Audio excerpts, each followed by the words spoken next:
L'actrice française Brigitte Bardot s'est éteinte des suites d'un cancer, a révélé son mari à Paris Match.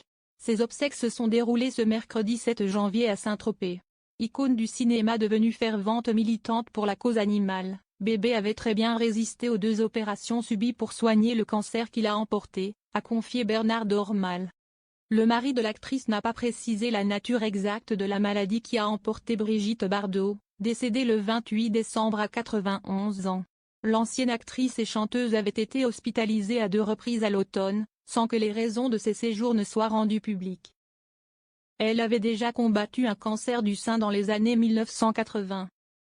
Bernard Dormal, son dernier mari, traverse un deuil douloureux. L'icône Bébé était pour lui une présence quotidienne, et les souvenirs ressurgissent avec intensité. Après s'être déjà confié sur son chagrin, l'homme de 84 ans est revenu sur d'autres sujets délicats. Il a notamment abordé les rumeurs concernant son comportement après l'hospitalisation de l'actrice. Interrogé sur les accusations selon lesquelles il aurait limité les contacts de Brigitte Bardot, il n'a pas hésité à couper la parole à l'animateur Mohamed Bouafsi. « Je vous arrête, ce sont des racontards de journalistes et de gens qui vendent des informations. » Il dénonce le rôle d'un ancien gardien qu'il qualifie d'épouvantable, qui aurait été foutu dehors après que des animaux de la fondation n'aient pas été correctement soignés. Sans entrer dans les détails, il conclut, il y a des procès en cours donc on attend, réfutant ainsi fermement les accusations portées à son encontre. Très ému, Bernard Dormal a évoqué la dernière nuit de Brigitte Bardot et répété avec tendresse ces derniers mots, « Piou Piou », leur surnom affectueux. Selon lui, elle aurait cessé de se battre contre la maladie lorsqu'elle a compris que ses escarres mettraient des mois à guérir.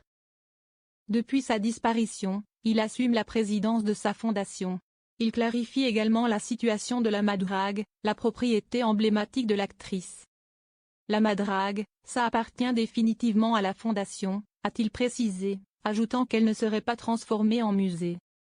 Pourtant, Bernard Dormal a tenu à rassurer les admirateurs de l'actrice, ça reste pour la fondation. Mais on organisera peut-être des visites privées en petit nombre.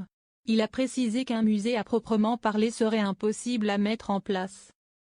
Pour des questions de sécurité. C'est impossible à faire, a-t-il expliqué à Mohamed Bouafsi. Il évoque la curiosité déjà très forte des fans pour cette demeure emblématique. Si ces visites se concrétisent, elles seront donc sans doute réservées à une poignée de privilégiés.